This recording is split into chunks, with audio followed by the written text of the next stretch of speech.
রথযাত্রার মতো শুভ একটি দিনে কোথাও না কোথাও মর্মান্তিক ঘটনা ঘটেই যায়। এটি একটি কষ্টদায়ক ঘটনা, তাই আমরা সবাই মিলে বলি জয় জগন্নাথ, জগতের নাথ তুমি জয় জগন্নাথ। হ্যালো বন্ধুরা, গুড ইভিনিং। আজ হলো রবিবার, ঘড়ির টাইম এখন সন্ধ্যে 6:50 আর আমি খুব সুন্দরভাবে সাজগোজ করে নিয়েছি, কারণ আজ হলো রথ। আমার প্রত্যেক বন্ধুদের জানাই শুভ রথযাত্রার অনেক শুভেচ্ছা, আন্তরিক ভালোবাসা। আশা করো তোমরা সকলে অনেক অনেক ভালো আছো, আমিও খুব ভালো আছি তোমাদের ভালোবাসায়। আমাদের দমদমে এই নাগের বাজারে কিন্তু অনেক বড় করে রথের মেলা হয়। যারা দমদমে থাকো তারা কিন্তু অবশ্যই জানো যে নাগের বাজারে কত বড় মেলা হয়। ছোটবেলায় যেতাম বাবার হাত ধরে রথের মেলায়, এখন বড় হয়ে গেছি আর মেলায় প্রচুর ভিড় হয়, এই জন্য সেইভাবে আর মেলায় যাওয়াই হয় না। তো মা বললো এবছর মেলায় ঘুরতে যাব, তো আমিও বললাম তাহলে চলো। তো আজকে সবাই মিলে যাচ্ছি মেলায়, বৌদি, দিদি, মা, আমি 4 জনে যাচ্ছি মেলায় ঘুরতে। তো চলো আমাদের দমদমের মেলা কত বড় হয় সেটাই তোমাদের সাথে শেয়ার করব, সঙ্গে থাকো, দেখতে থাকো। আমরা সবাই মিলে একসাথে বাড়ি থেকে বেরিয়ে পড়লাম রথের মেলায় যাওয়ার উদ্দেশ্যে। এদিকে রাস্তায় বেরিয়ে দেখি দিদিভাই এখনও আসেনি, তাই আমরা সবাই মিলে দিদিভাইয়ের জন্য একটু অপেক্ষা করছিলাম। দাঁড়িয়ে থাকতে থাকতে বৌদিভাই হঠাৎই বলে উঠল, সুস্বাদু পকোড়া আর টেস্টি বিরিয়ানির এত সুগন্ধ ছাড়ছে যে এখানে দাঁড়ানো অসম্ভব। এরপর দিদিভাই চলে এলো, আমরা সবাই একসাথে রওনা দিলাম মেলার উদ্দেশ্যে। চলার পথে দেখতে পেলাম অনেকগুলো জিলাপির দোকান। রথের মেলার আকর্ষণীয় দোকানই হলো জিলাপি আর পাঁপড়ের দোকান, যেটা ছাড়া রথের মেলা কিন্তু অসম্পূর্ণ। একাধিক জিলাপির দোকান দেখতে দেখতে আমরা এগিয়ে চলেছি মেলার দিকে। নাগের বাজারে কিন্তু প্রতি বছর অনেক বড় করে মেলা হয়। এরপর দূর থেকে আমি দেখতে পেলাম এক জায়গায় খুব সুন্দর করে ফুল দিয়ে সাজানো। প্রথমে তো ভাবলাম এখানে মনে হয় জগন্নাথের পুজো হয়েছে, কিন্তু কাছে এসে দেখলাম না না বন্ধুরা, এখানে কোনো পুজো হয়নি, এখানে টিকিট বিক্রি করা হচ্ছে। এরপর পাশেই দেখতে পেলাম জগন্নাথ পুজোর উপলক্ষে খিচুড়ি বিতরণ করা হচ্ছে, তাই আমরাও ঝটপট খিচুড়ি নেওয়ার জন্য লাইনে দাঁড়িয়ে পড়লাম। জানো তো বন্ধুরা, বাড়িতে যতই খিচুড়ি রান্না করি, এই যে খিচুড়ির স্বাদ, এটা কিন্তু অমৃত। তো আমিও কিন্তু খিচুড়ি নিয়ে নিয়েছি, এই দেখো হাতে খিচুড়ি আর আলুর দম। এদিকে দিদি আর বৌদি একসাথে খাওয়া স্টার্ট করে দিয়েছে, তো আমিও কিন্তু ওদেরকে জিজ্ঞেস করলাম কেমন হয়েছে। দুজনে একসাথে উত্তর দিল খুব সুন্দর খেতে হয়েছে। তো চলো বন্ধুরা, খিচুড়িটা খেয়ে আবারও ফিরছি ক্যামেরাতে। আমরা খিচুড়ি খাচ্ছিলাম, মা এদিকে দাঁড়িয়েছিল, কারণ মায়ের শরীরটা ভালো ছিল না। এরপর আমরা চলে এলাম রথের মেলায়। এসে দেখলাম কত ফুল গাছ, তার মধ্যে ছিল মানুষের প্রচণ্ড ভিড়।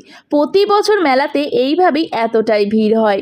প্রতি বছর মেলায় যাব যাব করে ফাইনালি এবছর এসে পৌঁছালাম রথের মেলাতে। আজ মেলাতে এসে ছোটোবেলার দিনগুলোর কথা ভারী মনে পড়ে গেল। যখন বাবার হাত ধরে মেলাতে যেতাম, বাবার কাছে কত কিছু বায়না করতাম। তোমরা কারা কারা মেলাতে ঘুরতে গেছো, তোমাদের কার কার আমার মতো ছোটোবেলার স্মৃতি আছে অবশ্যই কমেন্ট করে জানিও। জানো তো বন্ধুরা, বিয়ের পর মেয়েদের জীবনগুলো যেন অন্যরকম হয়ে যায়। বাবা মার কাছে ক্ষণিকের মধ্যেই যেন আমরা কত বড় হয়ে যাই, আমাদের মধ্যে কত দায়িত্ব চলে আসে, কর্তব্য চলে আসে। আমি নিজে একটা মেয়ে, তাই এই জিনিসগুলো বেশি করে ফিল করি। হয়তো বাবা মার কাছে তার সন্তানরা ছোটই থাকে সারা জীবন, কিন্তু একটা মেয়ে তার নিজের কাছে দায়িত্ব কর্তব্যের কাছে অনেক বড় হয়ে যায়, তাই না বলো? যাই হোক বন্ধুরা, এই কথা বাদ দাও।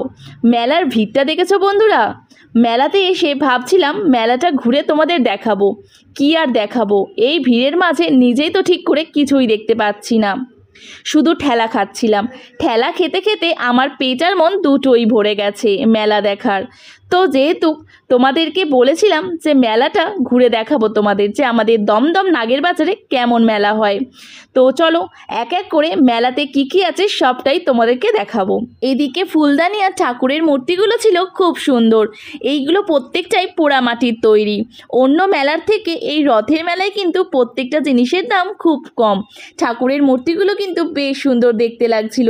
নাগের বাজারের মেলাতে তোমরা কারা কারা ঘুরতে এসেছো অবশ্যই জানিও। আমার বাড়ির খুব কাছেই হচ্ছিল এই রথের মেলা।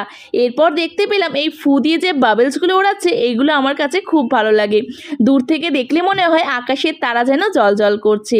এদিকে বন্ধুরা দেখতে পেয়েছো বন্ধুরা, মেলাতে কিন্তু জিনিসপত্রের চেয়ে মানুষের মাথা বেশি দেখা যাচ্ছে। এরপর নিজেকেও একটু দেখালাম এই ভিড়ের মাঝে। তো দেখো কি পরিমাণে গরম লাগছিল, মুখে তো হাসি আর ফুটছিলই না, এত কষ্ট হচ্ছিল। কষ্ট হলেও মেলাতে কিন্তু ঘুরতেই হবে। কম বেশি আমরা প্রত্যেকেই মেলায় ঘুরতে কিন্তু ভীষণ ভালোবাসি, আর আমি কিন্তু মেলায় যেতে খুবই ভালোবাসি, কারণ মেলাতে গেলে অনেক ধরনের জিনিস দেখতে পাই। তো দেখো বন্ধুরা, এখানে কিন্তু দিদি জিনিসপত্র দেখছিল আর আমি খুঁজছিলাম রথটা। এই দেখো ফাইনালি দেখতে পেলাম রথ। তো কত ভিড় দেখেছো বন্ধুরা রথের কাছে। তো সব কিছু উপেক্ষা করে আমরা চলে এসেছি রথের ঠিক সামনে পুজো দেওয়ার জন্য। জয় জগন্নাথ, সবাইকে ভালো রেখো, সবার মনস্কামনা তুমি পূরণ করো, সবার মঙ্গল করো। এই বলে দুহাত জোর করে ঠাকুরকে প্রণাম করে কোন দিক থেকে বেরোবো সেটাই বুঝতে পারছিলাম না। আর ঠাকুরের মূর্তিগুলো এখনও তোমাদের দেখায়নি, এত ভিড় যে কীভাবে দেখাবো বুঝতেই পারছিলাম না। এদিকে সবাই কিন্তু পুজো দিতে খুব ব্যস্ত ছিল। তো দেখো এখানে পুরোহিত মশাই কিন্তু সবার থেকে পুজো নিচ্ছিল। এখানে পান কলা বাতাসা এইসব দিয়ে পুজো দিচ্ছিল। তো এই দেখো ঠাকুরের মূর্তিটা ফাইনালি তোমাদের দেখাতে পারলাম। তো ভগবানকে আরও একবার প্রণাম করে নিলাম। তো এরপর দেখতে পেলাম এই বাঁশিটা। তো ছোট যখন ছিলাম তখন কিন্তু এই খেলনাগুলো বেশ ভালো লাগতো, তো বড় হয়ে কিন্তু এগুলো দূর থেকেই ভালো লাগে। এখন যদি বায়না করে বলি যে এইগুলো এখন কিনতে হবে তাহলে সবাই হাসবে। তো যাই হোক, ভালো লাগা পিছনে রেখে এগিয়ে চলেছি মেলার দিকে। দেখতে পেলাম রং বেরঙের এই পাখির পুতুলগুলো। দেখো এখানেও কত ধরনের পুতুল আছে। পুতুল কিনতে কিন্তু আমি খুব ভালোবাসি। তোমাদের দাদাভাইয়ের সাথে যেই মেলাতে যাই পুতুলের বায়নাটা আমি আগেই করি। এখানে বাচ্চাদের খেলনা বিক্রি হচ্ছিল। ওই যে বললাম তোমাদের যে এই মেলাতে কিন্তু অনেক ধরনের জিনিস পাওয়া যায়, ছোট থেকে বড় সবাই কিন্তু সবার মনের মতো জিনিস এখানে কিনতে পারবে। এখানে বেড কভারও বিক্রি হচ্ছিল। আর এই পুতুলগুলো না আমার খুব ভাল লাগছিল, কিন্তু আমি সেইভাবে আর পুতুলগুলো কিনিনি। এই রথের মেলায় এত ভিড় ছিল যে আমি কিছু কিনতেই পারিনি। দেখো এই হারগুলো কত সুন্দর দেখতে লাগছে। এখানে দিদি হার কিনবে বলে দাম জিজ্ঞেস করছিল। এই চুড়িগুলো পার পিস বলছিল 15 টাকা করে, দামটা একটু বড্ড বেশি মনে হয়েছে। এখন আমরা চলে এসেছি পেতের দোকানে। তোমরা অনেকেই পেতে বা চুপড়ি বলে থাকো। এদিকে ভিড়টা দেখেছো বন্ধুরা, ভিড়ের মাঝে দাঁড়িয়ে দাঁড়িয়ে আমি শুধু এটাই ভাবছিলাম এত মানুষ কোথায় ছিল। রথের মেলায় ঘুরতে না গেলে হয়তো এত মানুষ দেখতেই পারতাম না।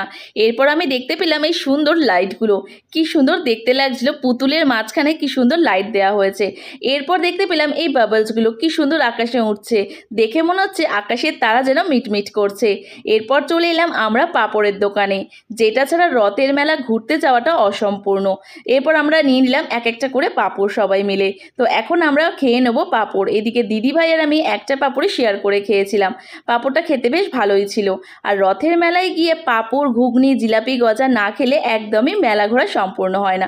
তো বৌদিও কিন্তু এদিকে পাঁপড় খেয়ে নিল। এরপর আমরা পাঁপড় খাওয়া কমপ্লিট করে চলে এলাম ঘুগনির দোকানে। তো দেখো ঘুগনিটা কি বিচ্ছিরি খেতে ছিল, বৌদির মুখ থেকে তোমরা বুঝতেই পেরেছো।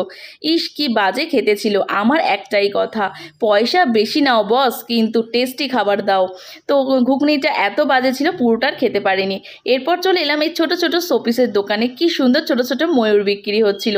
এরপর চলে এলাম আমাদের আকর্ষণীয় দোকান মানে হারকানারের দোকানে। এরপর চলে এলাম জিলাপি গজার দোকানে, কারণ এখন তো আমাদের মেলা ঘোরা কমপ্লিট হয়ে গেছে। এরপর তো আমাদের বাড়ি ফিরতে হবে, বলো অনেকটাই রাত হয়ে গেছে। ঘড়ির টাইম প্রায় এখন 9:20। গজা কিনে বাড়ি ফেরার পথে দেখতে পেলাম এই ছোট্ট ছোট্ট কিউট কিউট সুন্দর জুতোগুলো।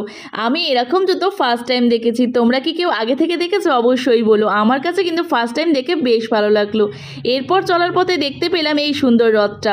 তো আমরা কিন্তু এই রথে দড়িও টেনেছি, প্লাস ঠাকুরকে প্রণাম করে নিয়েছিলাম। তো রথটা কিন্তু খুব সুন্দর করে সাজিয়েছে।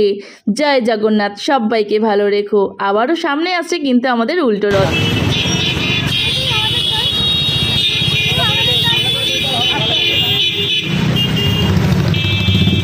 রথের মেলা ঘুরে আমরা সবাই বাড়ি চলে এসেছি। ঘড়ির টাইম এখন রাত 10:25, অনেকটাই রাত হয়ে গেছে। আর মেলায় কিন্তু প্রচুর ভিড় হয়েছে বন্ধুরা, তোমরা দেখে বুঝতেই পেরেছো কতটা ভিড় হয়েছে। তবে এবছর নয়, প্রতি বছরই কিন্তু এইভাবে এতটাই ভিড় হয়।